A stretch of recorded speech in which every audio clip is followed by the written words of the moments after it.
Assalamualaikum warahmatullahi wabarakatuh. Pemirsa Tadabbur Ilmi, salat adalah ibadah wajib yang dilakukan oleh umat Islam. Dalam mengerjakannya, seseorang haruslah khusyuk karena waktu itu adalah proses komunikasi antara manusia dengan Rabb-Nya. Akan tetapi tidak jarang ada saja hal-hal yang menyebabkan seseorang tidak merasa khusyuk dalam solatnya. Hal itu bisa jadi karena pikiran yang tidak bisa lepas dari dunia, atau hal itu karena ulah godaan setan. Setan yang selalu bertugas mengganggu manusia ketika solat bernama Khanzab. Jenis setan ini memang selalu berusaha agar misinya berhasil dalam mengganggu orang yang sedang solat. Lantas, apakah tanda jika sedang digoda setan ketika solat? Bagaimana cara seseorang untuk menepis godaan setan itu? Mau tahu jawabannya? Simak ulasannya dengan menonton video ini hingga akhir.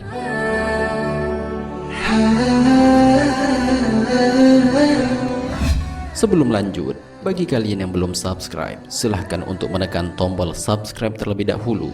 Aktifkan lonceng notifikasinya. Bagikan video ini kepada teman-teman kalian agar semakin banyak orang yang mendapatkan manfaat dari channel ini.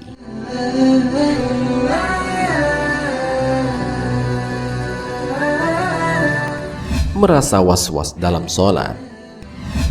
Tanda seseorang yang digoda setan saat melaksanakan sholat adalah mereka yang merasa was-was dalam sholatnya. Biasanya perasaan was-was ini akan berlangsung dari awal sholat hingga akhir sholatnya. Hal ini biasanya membuat orang ragu terkait rukun sholat yang seharusnya dijalankan. Misalnya saja lupa jumlah rakaat atau lupa bacaan sholat. Orang yang merasa was-was seperti ini hendaklah harus waspada karena ia sedang diganggu oleh setan. Hal ini sebagaimana dijelaskan dalam sebuah hadis. Dari Abdullah bin Anam, beliau berkata, "Aku pernah melihat sahabat Ammar bin Yasir masuk ke dalam masjid kemudian sholat. Namun beliau sholat dengan sholat yang pendek. Ketika beliau keluar, aku berkata, 'Wahai Abu Yakzon, engkau telah sholat dengan sholat yang ringan.'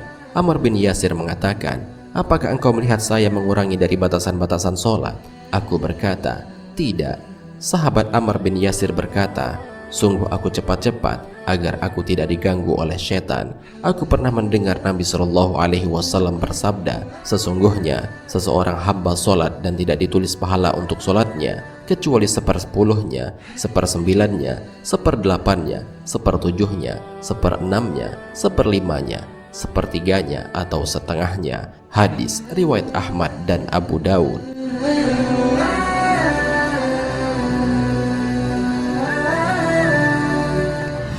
Orang yang selalu ingat dunia.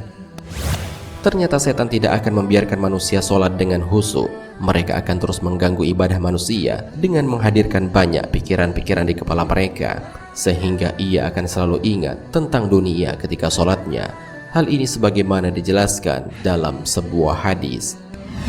Dari Abu Hurairah radhiyallahu anhu, Rasulullah shallallahu alaihi wasallam bersabda, ketika azan dikumandangkan, setan menjauh sambil terkentut-kentut sehingga tidak mendengarkan azan. Setelah azan selesai, dia datang lagi.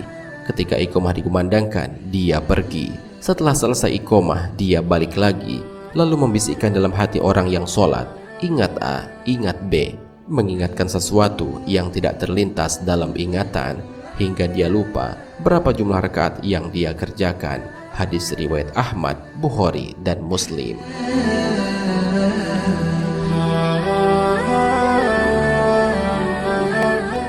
Orang yang merasa ragu buang angin. Hal ini juga sering dialami oleh banyak orang. Saat tengah mengerjakan sholat, tiba-tiba terasa seperti buang angin. Ternyata perasaan ragu buang angin ini merupakan sebuah gangguan yang setan hembuskan untuk mengacaukan sholat seseorang. Jika di antara kita ada yang merasa seperti itu, janganlah ia langsung membatalkan sholatnya sampai ia mendengar suara atau mencium baunya. Hal ini sebagaimana dijelaskan dalam sebuah hadis. Jika salah seorang di antara kalian merasakan hal itu, maka janganlah membatalkan sholatnya hingga dia mendengar suaranya atau mencium baunya tanpa ragu. Hadis riwayat Ahmad.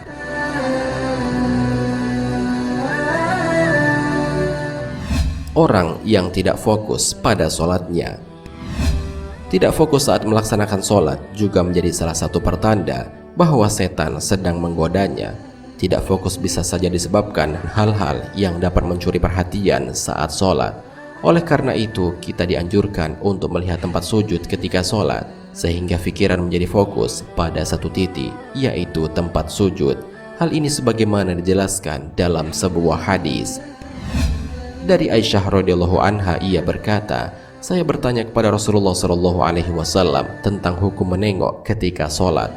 Rasulullah Shallallahu Alaihi Wasallam menjawab, itu adalah curian setan atas sholat seorang hamba. Hadis riwayat Bukhari.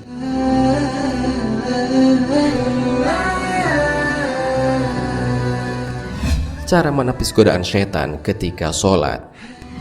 Bagi orang-orang yang mengalami hal-hal di atas ketika sholatnya, Rasulullah Shallallahu Alaihi Wasallam sudah memberikan cara untuk menepis godaan setan tersebut. Hal ini sebagaimana dijelaskan dalam sebuah hadis.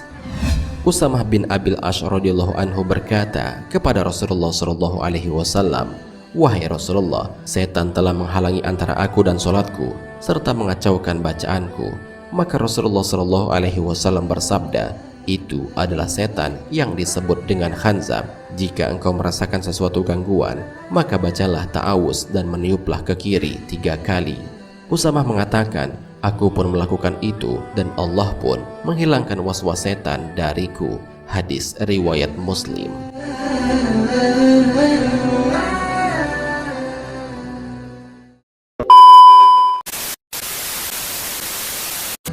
Gerakan sholat yang diperebutkan malaikat. Gerakan sholat yang menyebabkan malaikat sampai berebut untuk mencatat amalnya adalah gerakan i'tidal. Gerakan ini dilakukan setelah ruku dengan mengangkat kedua tangan. Biasanya kalimat yang diucapkan adalah Sami Allahu liman hamidah dan dilanjutkan dengan Rabbana lakal hamdu. Ada beberapa doa yang bisa dibaca saat setelah i'tidal ini. Semua doa itu disandarkan kepada hadis Rasulullah Shallallahu Alaihi Wasallam. Salah satu doa yang paling istimewa adalah Rabbana walakal hamdu hamdan katsiran thayyiban mubarakan fih. Wahai Tuhan kami, bagimu segala pujian, aku memujimu dengan pujian yang banyak, yang baik dan penuh berkah. Doa inilah yang menyebabkan para malaikat berebut untuk mencatat amal orang yang membacanya. Sampai-sampai dalam satu riwayat disebutkan, ada lebih dari 30 malaikat yang berebut untuk mencatat orang yang melafazkan doa tersebut. Hal ini sebagaimana dijelaskan dalam sebuah hadis. Dari Rifa'ah bin Rafi Az-Zuraki berkata, pada suatu hari kami sholat di belakang Nabi Shallallahu Alaihi Wasallam. Ketika mengangkat kepalanya dari ruku, beliau mengucapkan Sami Allahu liman hamidah. Semoga Allah mendengar pujian orang yang memujinya. Kemudian ada seorang laki-laki yang berada di belakang beliau membaca Rabbana walakal hamdu hamdan katsiran thayyiban mubarakan fih. Wahai Tuhan kami, bagimu segala pujian, aku memujimu dengan pujian yang banyak, yang baik dan penuh berkah. Setelah selesai sholat, beliau bertanya, siapa orang yang membaca kalimat tadi? Orang itu menjawab, saya. Beliau bersabda, aku melihat lebih dari 30 malaikat berebut. Siapa di antara mereka yang lebih dahulu untuk mencatat kebaikan dari kalimat tersebut? Hadis riwayat Bukhari.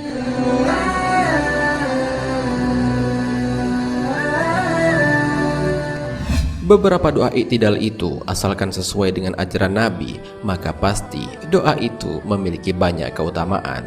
Salah satunya membuat orang yang membacanya diampuni dosa-dosanya yang telah lalu.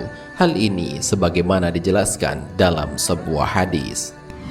Dari Abu Hurairah radhiyallahu anhu, Rasulullah Shallallahu Alaihi Wasallam bersabda, apabila imam mengucapkan Sami Allahu liman hamidah, Allah mendengar orang yang memujinya, maka katakanlah Rabbana lakal hamdu, wahai Tuhan kami, bagimu segala puji. Barang siapa yang ucapannya itu bertepatan dengan ucapan malaikat, maka ia diampuni dari segala dosa-dosanya yang telah lalu. Hadis riwayat Bukhari dan Muslim.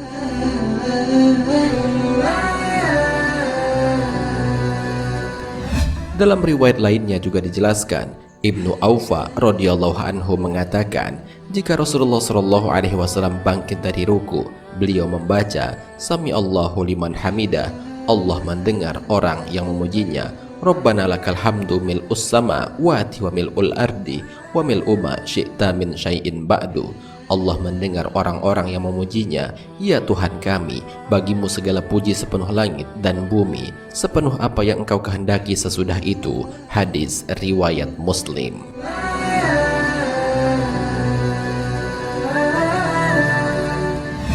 Manfaat gerakan ini jika dilihat dari segi medis. Gerakan i'tidal merupakan gerakan mengangkat kedua telapak tangan setelah melakukan gerakan ruku dan kemudian melakukan gerakan sujud. Gerakan berdiri, bungkuk, berdiri, sujud merupakan latihan pencernaan yang baik. Organ-organ pencernaan di dalam perut mengalami pemijatan dan pelonggaran secara bergantian. Efek dari semua itu, pencernaan akan menjadi lebih lancar. Hendaklah melakukannya dengan tumak ninah atau buatlah jeda waktu antara bacaan solat dengan gerakan solat berikutnya. Hal itu dapat menyebabkan timbulnya banyak manfaat lain bagi tubuh. Salah satunya adalah melancarkan aliran darah.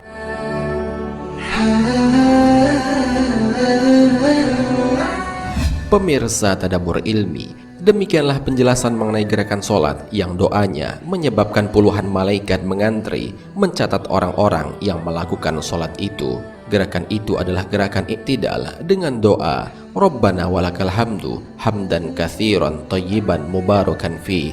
Wahai Tuhan kami, bagimu segala pujian, aku memujimu dengan pujian yang banyak, yang baik dan penuh berkah.